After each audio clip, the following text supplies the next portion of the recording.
Booth level कर्मचारी ही नहीं नाराज हैं, आम जनता अब कोई गंभीरता से नहीं लेता राहुल गांधी को।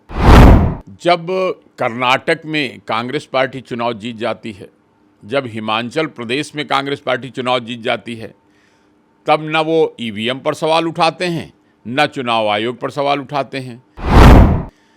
लेकिन जब उनको दिखता है कि अब हमारी पार्टी का जीतना मुश्किल है, तो उसकी पृष्ठभूमि तैयार करने के लिए कि हम अपनी वजह से नहीं हारे, बल्कि हमको चुनाव आयोग या चुनाव के नियम कानून उसकी वजह से हार गए, तो उसकी पृष्ठभूमि बनाने लगते हैं। आपको याद होगा लोकसभा चुनाव में भी बस आपको 8,000 रुपये आएंगे खटाखट। लोगों ने समझा, जैसे ही चुनाव का रिजल्ट निकला, भारी संख्या में लोग कांग्रेस के कार्यालयों में पहुंच गए। अपना फॉर्म आपने भर के दिया है, ये फॉर्म ले लीजिए, 8,000 रुपये दीजिए। तो ये उसके बाद कहीं कुछ नहीं। मतलब ऐसे वादे, ऐसी बातें लालच दे करके लोगों को कि हम तुमको 8,000 रुपये देंगे, बस अगले दिन चुनाव का रिजल्ट आया नहीं, अगले दिन मिल जाएंगे रुपए आपके। कि इनकी पार्टी के अध्यक्ष, उनके घर के लोगों ने, भतीजे ने कहा था कि सनातन बीमारी है। याद है आपको कि चीफ मिनिस्टर जो तमिलनाडु के थे, उन्होंने बयान दे दिया सनातन को ख़त्म करना है। राम मंदिर के बारे में कितना विरोध कांग्रेस पार्टी से इन्होंने कराया। नमस्कार, आप देख रहे हैं 24 अड्डा न्यूज। बिहार में विधानसभा का चुनाव इसी साल होना है। कांग्रेस पार्टी और नेता प्रतिपक्ष राहुल गांधी ने एक बार फिर चुनाव आयोग पर सवाल खड़े कर दिए हैं। आज हमारे साथ इसी मुद्दे पर बातचीत करने के लिए पूर्व डीजी सूर्य कुमार जी मौजूद हैं। इनसे बातचीत करेंगे, जानेंगे। सूर्य जी, बहुत बहुत स्वागत है आपका। जी बहुत बहुत धन्यवाद भाई साहब। सूर्य जी, जिस तरीके से बिहार में इसी साल विधानसभा का चुनाव होना है, नेता प्रतिपक्ष राहुल गांधी महाराष्ट्र विधानसभा चुनाव को जोड़ते हुए बहुत सारे आरोप इलेक्शन कमीशन पर लगा रहे हैं।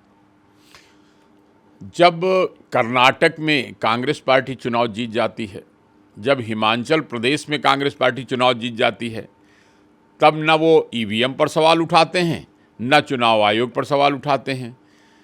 लेकिन जब उनको दिखता है कि अब हमारी पार्टी का जीतना मुश्किल है, तो उसकी पृष्ठभूमि तैयार करने के लिए कि हम अपनी वजह से नहीं हारे, बल्कि हमको चुनाव आयोग या चुनाव के नियम कानून उसकी वजह से हार गए, तो उसकी पृष्ठभूमि बनाने लगते हैं। लेकिन ये भूल जाते हैं कि देश की ये संवैधानिक संस्थाएं हैं, जिनकी बड़ी महत्वपूर्ण भूमिका है लोकतंत्र की मजबूती के लिए। अगर इस पर इस तरह से अनर्गल आरोप लगाएंगे, और वो भी कहाँ, आपको कोई शिकायत है तो इसके लिए देश में उच्चतम न्यायालय है, उच्च न्यायालय है, या स्वयं चुनाव आयोग है, वहाँ पर कंप्लेंट करिए, वहाँ पर लिख कर दीजिए, और लिख करके उसका मीटिंग करिए, मिल करके आप और आपके आदमी वहाँ जाकर अपनी बात बताएं। अगर चुनाव आयोग पर नहीं भी भरोसा हो तो हाई कोर्ट है, सुप्रीम कोर्ट है। लेकिन पब्लिक मीटिंग में इस प्रकार से संवैधानिक संस्थाओं पर उंगली उठाना, उनको बदनाम करना, ये असंवैधानिक काम है, ये गैर जिम्मेदाराना हरकत है। इस प्रकार नहीं करना चाहिए, और इनका आम जनता को भी, समाज के जिम्मेदार लोगों को भी इसका विरोध करना चाहिए कि अपनी ज़बान पर कंट्रोल रखिए। इस प्रकार की उल्टी सीधी बातें हारने की उम्मीद में भूमिका मत बनाइए। जिस तरीके से महाराष्ट्र विधानसभा चुनाव को जोड़ते हुए राहुल गांधी ने एक आर्टिकल के माध्यम से 5 स्टेप में सवाल पूछा, इलेक्शन कमीशन से जो भी सवाल राहुल गांधी ने किए हैं, लेकिन उन सवालों के बाद इलेक्शन कमीशन को अभी तक राहुल ने कोई लेटर नहीं लिखा है, ना उनसे समय मांगा है। राहुल गांधी का कहना है महाराष्ट्र में मैच फिक्सिंग हुई थी। क्या आपको लगता है नेता प्रतिपक्ष हैं, इस तरीके से उनको सवाल उठाने चाहिए जब बिहार में चुनाव लगा हुआ है? कह रहे हैं जो महाराष्ट्र में हुआ आगे बिहार में मैच फिक्सिंग होगी। उनको शायद उम्मीद है कि इसके द्वारा उनके पक्ष में कुछ लोग तैयार हो जाएं कि हाँ बेईमानी हुई, क्योंकि बातों को र्यूमर मॉन्गरिंग करके वोट लेने की कोशिश ये कोई नई नहीं है। आपको याद होगा लोकसभा चुनाव में भी बस आपको 8,000 रुपये आएंगे खटाखट।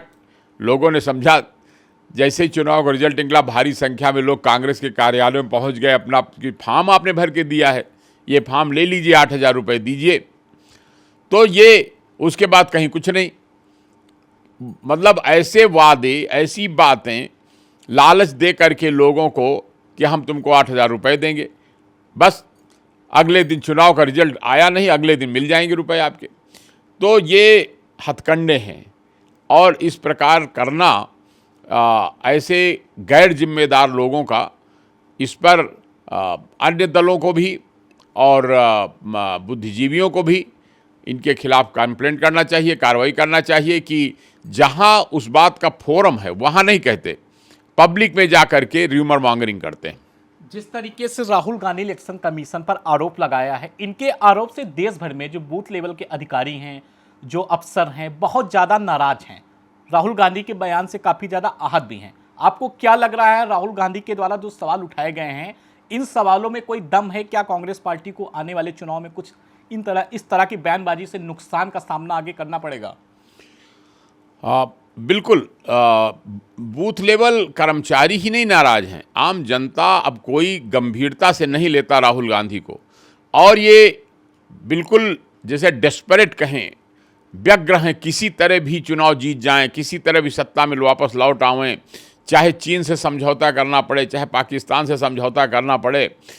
वहाँ की संसद में पाकिस्तान में तारीफ होती है राहुल गांधी, और चीन से इनके समझौते की बातें सार्वजनिक हो चुकी हैं, जो डील इन्होंने किया था। आपको याद है वो समय जब कांग्रेस का शासन था भारत में, सारा सामान चीन का भारत के बाज़ारों में लद गया। एक बार भी कभी इन लोगों ने नहीं कहा कि नहीं, भारत को मजबूत बनाने के लिए भारत में निर्माण होना चाहिए, भारत की फैक्ट्री आगे बढ़ना चाहिए। पूरी तरह से भारत की अर्थव्यवस्था को चीन के सामने इन लोगों ने बर्बाद कर दिया था, खाली अपने फायदे के लिए, दोस्ती निभाने के लिए। तो ये राष्ट्र विरोधी लोग हैं, आडंबरी लोग हैं। इस तरह का हास्यास्पद मूर्खतापूर्ण कार्य कोई करता है, किसी को और को आपने देखा है कि अभी कोट के ऊपर जनेऊ पहन करके इंडिया भर में किसी के आदमी को देखा है आपने, जो अकेला नमूना इन्होंने पेश किया? इसी तरह जाति जनगणना करो, और जब खुद लोगों ने पूछ लिया आपकी कौन सी जाति है, तो कहते बताइए, मेरे ऊपर हमला हो रहा है, मेरे ऊपर हमला हो रहा है। अखिलेश जी इस मामले में भड़के थे बहुत ज़्यादा सदन में। हाँ, वो इसीलिए भड़कते हैं कि उनको लगता है कि जब इस प्रकार की पार्टियां, जो इस देश की संस्कृति को, धर्म को, जहां 80% लोग सनातन धर्म के मानने वाले हैं और उनके सनातन के विरोधियों से इनकी दोस्ती है। आपको स्मरण होगा कि इनकी पार्टी के अध्यक्ष, उनके घर के लोगों ने, भतीजे ने कहा था कि सनातन बीमारी है। याद है आपको कि चीफ मिनिस्टर जो तमिलनाडु के थे, उन्होंने बयान दे दिया सनातन को ख़त्म करना है। तो इस प्रकार के जो जन विरोधी लोग हैं, जो लोगों की आस्था में उनकी कोई आस्था नहीं है। राम मंदिर के बारे में कितना विरोध कांग्रेस पार्टी से इन्होंने कराया। कपिल सिब्बल इनके मंत्री थे, उनको सुप्रीम कोर्ट में खड़ा करके राम मंदिर का बार बार विरोध कराया। तो ये बेसिकली केवल सत्ता पाने के लिए, और इनकी निष्ठा भारत में मन से नहीं रहती, चूँकि इनके संस्कार इटली के हैं, इनकी माँ इटली से हैं, तो इनका लगाव ज़्यादा क्रिश्चियनिटी से रहता है, ज़्यादा इनका लगाव इटली से और यूरोप से और स्पेन और फ्रांस से रहता है।